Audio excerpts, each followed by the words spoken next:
Hey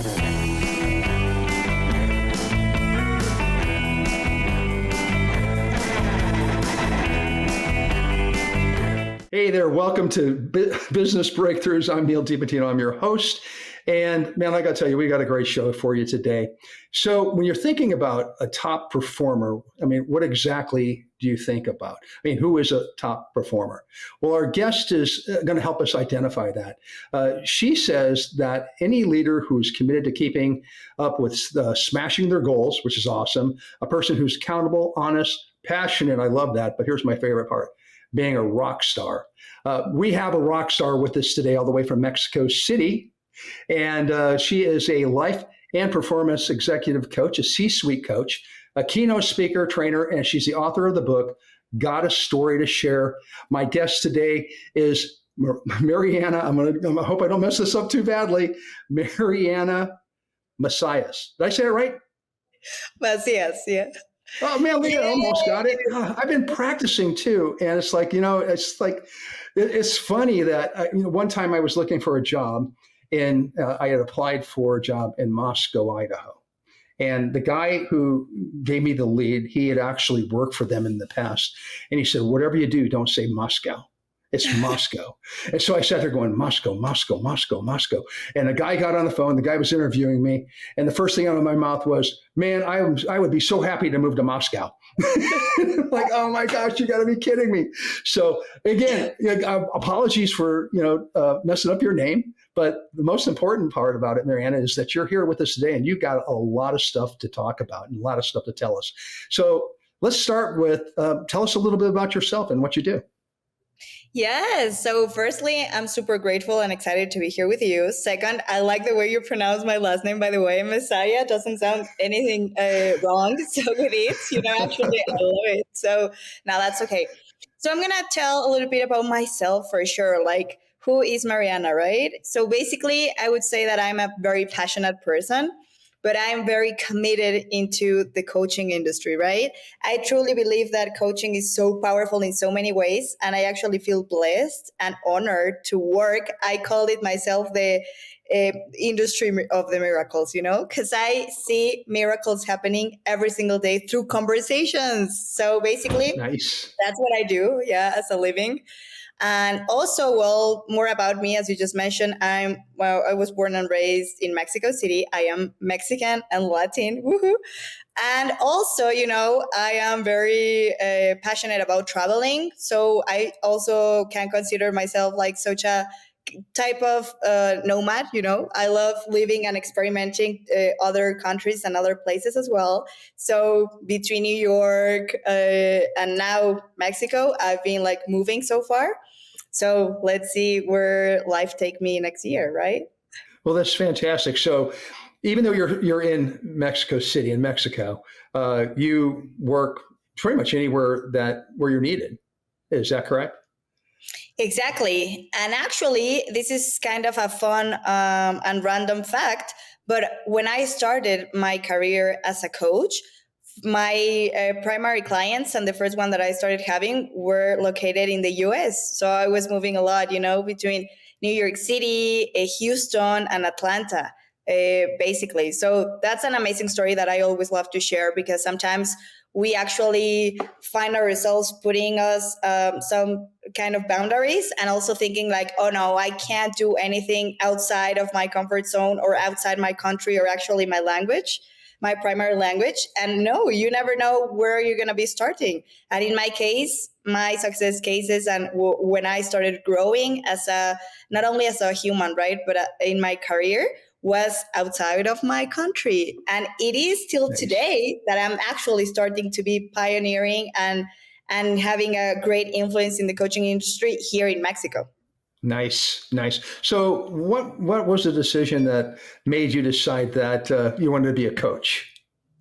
Wow, that's an amazing question that I always, you are pretty commonly asked, but you gotta read my book in order to know the answer now.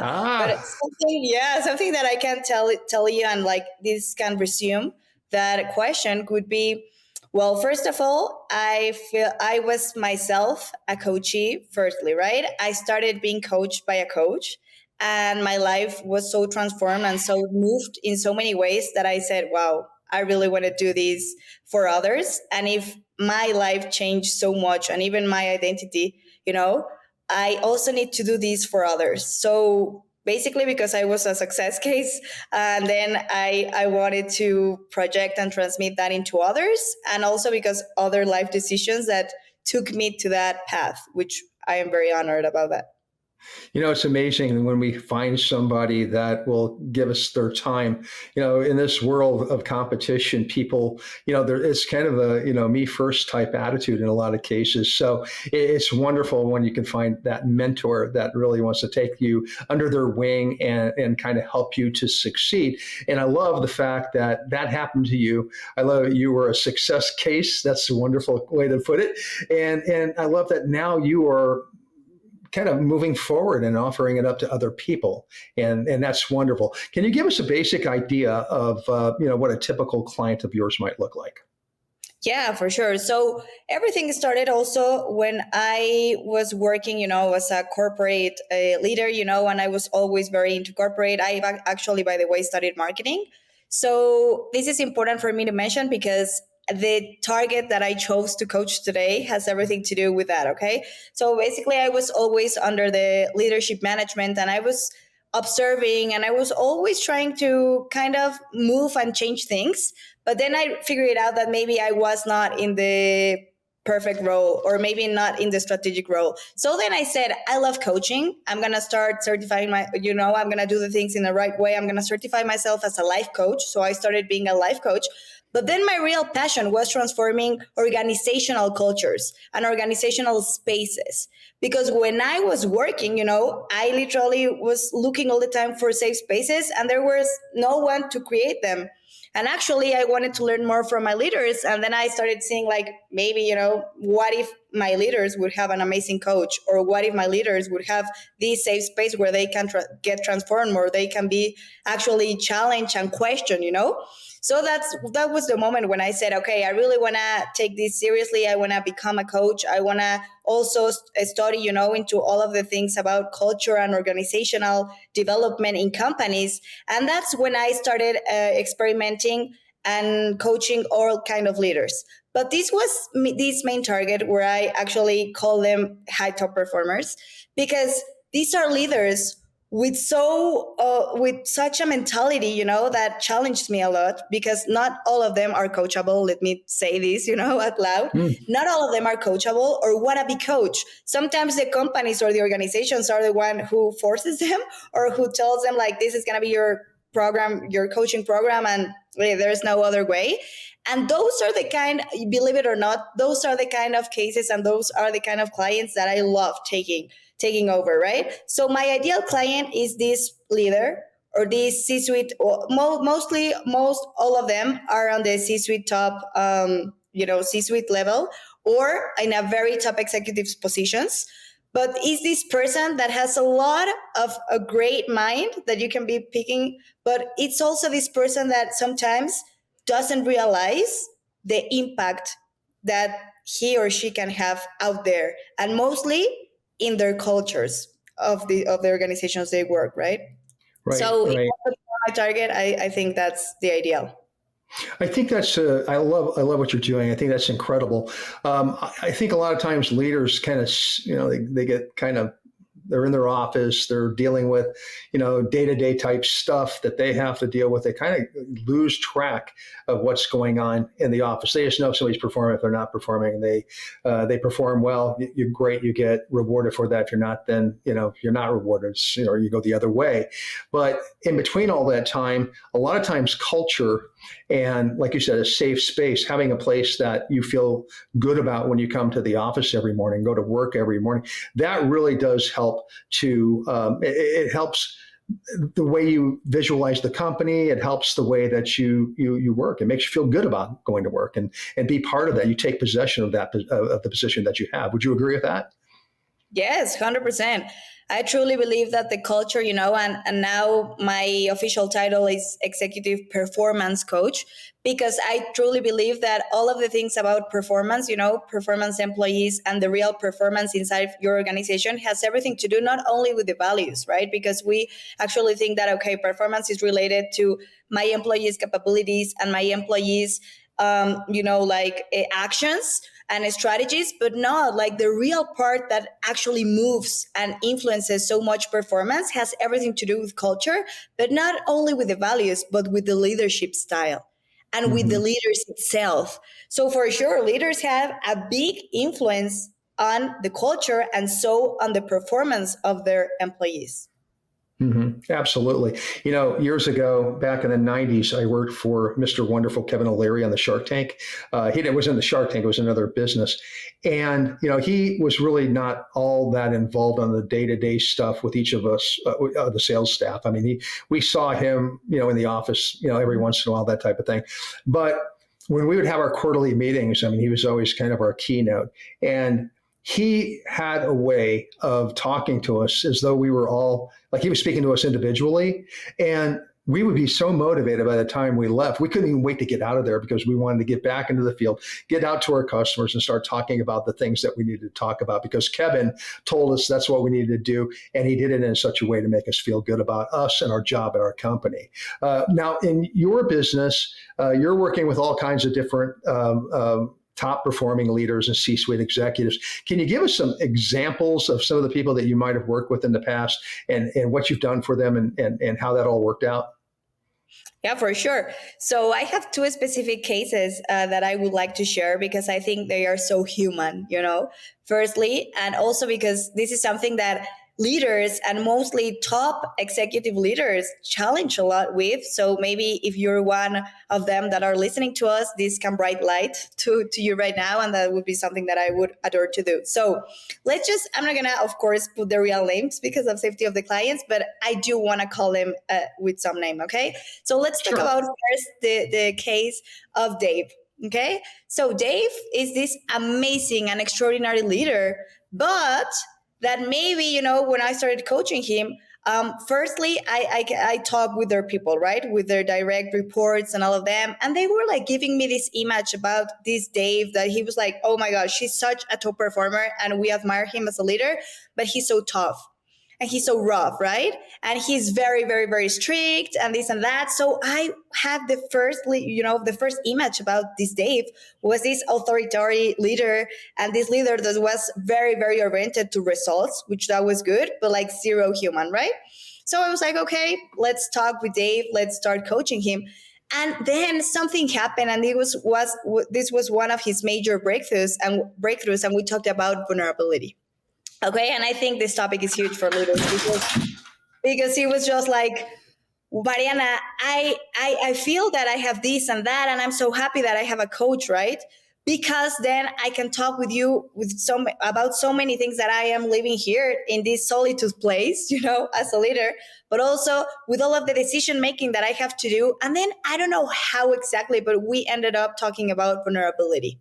And then when we started talking about that topic, he immediately was like closing off and he wasn't like saying like, no, let's look for other strategy. Like I can't just talk with my people about this, or no, let's just look about other strategies, right?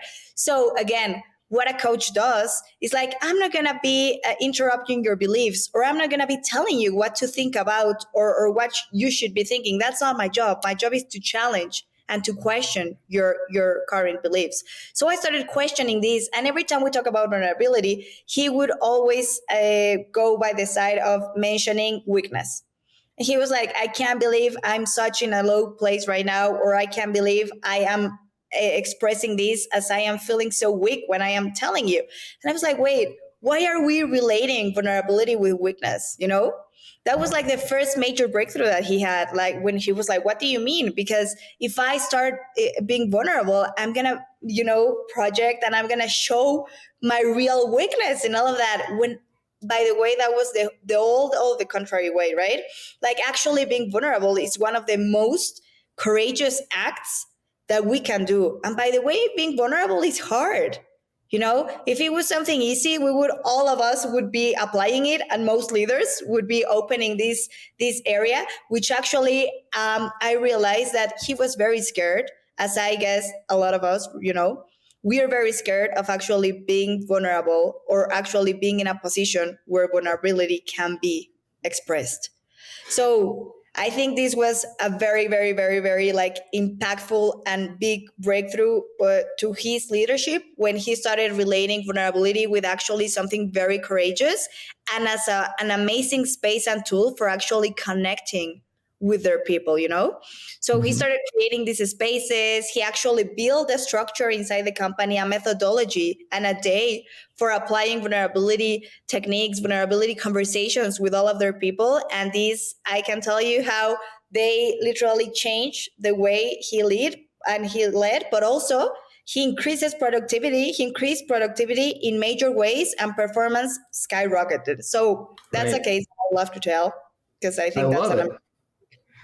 Well, I think we're all like we're guilty of being Dave every now and then, Um, and I love the idea you're talking about vulnerability and weakness and everything. There's not one of us on this earth that doesn't have some kind of weakness. Many of us have more than others, And I think that, I mean, obviously, you want to, as a leader, you want to, kind of stand above and act as a, that person that people can look up to. But I think people look up to someone, who isn't afraid to be authentic more than anything. And I think showing your weaknesses, showing your vulnerability, shows how authentic you could potentially be. And I love that story, and I love, that Dave finally came around, and it was all because of you. That's awesome.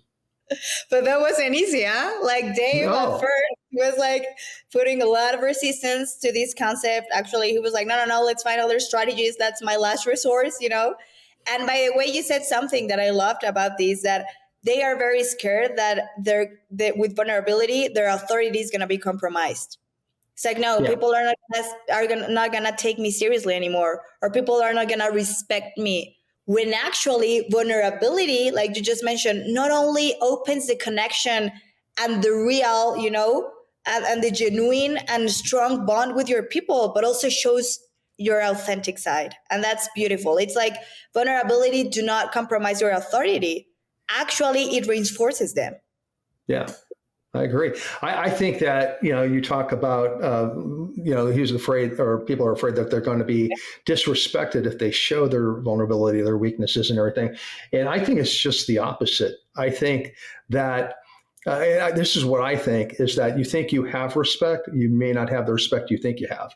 Because if you've got everybody walking in fear, you're in fear of expressing that. They're afraid of you. So they're not going to express the way they feel. They're not going to offer up, ideas and things that could help the company and the culture of the company, because they're afraid they're going to get shut down. Exactly. Wow, that's something very powerful you just said there, and that's impressive. I think, by the other hand, when a leader is capable of being vulnerable and actually, connect with that vulnerability, guess what? He's also being able to connect with the real, self Mm-hmm. and side of him. And I also always mention this, but I also think like the leadership is an amazing journey, but it's like a self-awareness path. Like I truly believe that the best leaders are not the one that actually achieve the best results in life or the most results oriented ones, but are the ones that actually get to know themselves in such a deep ways, at their good, at their bad, and actually they see themselves as they are, and they come clean with that. Those are the best leaders, the persons that actually do the inner work and know themselves. Outstanding. I love it. So now you've written a book called I Got a Story to Share. Yeah. And so tell us a little bit about that process and how that came about. Well, that's my first book, and I gotta say, like that's like the little baby, that I think it was nice. I would say that it's not very focused on the performance or the leadership topics that today I actually coach. This book is mostly like the main reasons about why and how I became coach. I become a coach. which this is super nice because, of course, this is a very motivational and I believe inspiring story about the reason behind that. But also the main message of the book is not about Mariana becoming a coach, but the fact that it's an invitation for all of the people out there to learn from their failures, and actually that from your lows, you can be and you can make it your biggest accomplishments in life. And you can use your lows for actually, potentializing yourself and everything you have and you are, for getting into a major place that maybe you wouldn't believe about it. So it's about hope, it's about inspiration, and it's about giving you like a little step book process for you to live a better and fulfilled life. Awesome. And so if our audience wants to find this book, how can they do that? Amazon. Yeah, Amazon. All right. Yeah. Fantastic. Absolutely. Y'all have to look for that. Yeah. I'm sorry? Delivering in all countries, okay? So it doesn't matter. Matter. Fantastic. So we're coming to the end of our show, and I hate this because this has been such a wonderful interview. And I really honestly say this to the people that I've talked to, that I really have enjoyed a lot. I'd love to have you back at another time just to, have a little bit more of a conversation, learn a little bit more about what you've got. I want to hear about Dave's brother, Dan. I want to know a little bit more about what's going on in your world, because I think it'd be awesome to have you back. Now you have an event coming up. Am I correct about that? Or you have something going on? Yeah. Tell us a little bit about that. Yes. So this is talking about vulnerability and authenticity. Oh my gosh, this is so good, because we're hosting this amazing retreat for leaders. And this is like the main topic. It's like knowing the real leader that lives inside of you, and actually tapping and like exploring the professional world you inhabit. But in order to do that, you need to actually know yourself. So we're going to define life purpose. What's your life purpose as a leader? What are some techniques that you can actually apply in order to also include humor, within your teams, that comes from your most authentic place? We're going to talk about the new paradigm of leadership that we've been working, and that includes vulnerability, that includes other rough topics that are amazing for us to actually experience and give those keynote sessions and coaching sessions in an exclusive and paradisiac place, which is in an amazing beach in Santo Domingo. Okay. Outstanding. That sounds fun. I'm looking forward. I went to the mailbox and I didn't see my free ticket. I mean, I guess it's on its way, right? Yeah, of course. It is included, Neal. Yeah, for sure. To be an exclusive retreat that you can also know other well-minded leaders and realize that you're not alone in this ship, of leadership. I love it. Fantastic. So if our audience wants to sign up for your event, or if they want to get in contact with you and learn more about your coaching, how do they go about that? Yes, they can do it directly in LinkedIn. I'm always responding there. I am there like Mariana Macias. And also Instagram. I'm always very active in that social media. So at Marianita Mac Coaching. Mac Coaching is the name of the company. You can also Google that, and then you'll find the website and all of that. Mac Coaching. Love it. Mariana Macias. Yes. I did it. Yeah, looking good. Thank you so much for being on the show. We really appreciate it. You're a wonderful guest. Folks, that is all we have for our show today. I'm so thrilled, so happy that you were with us. Business Breakthrough is sponsored by Titan Digital. Check them out on titandigital.com, and check out all our other great hosts on the Small Business Delivered Network at smallbusinessdelivered.com. Until the next time, adios. Bye.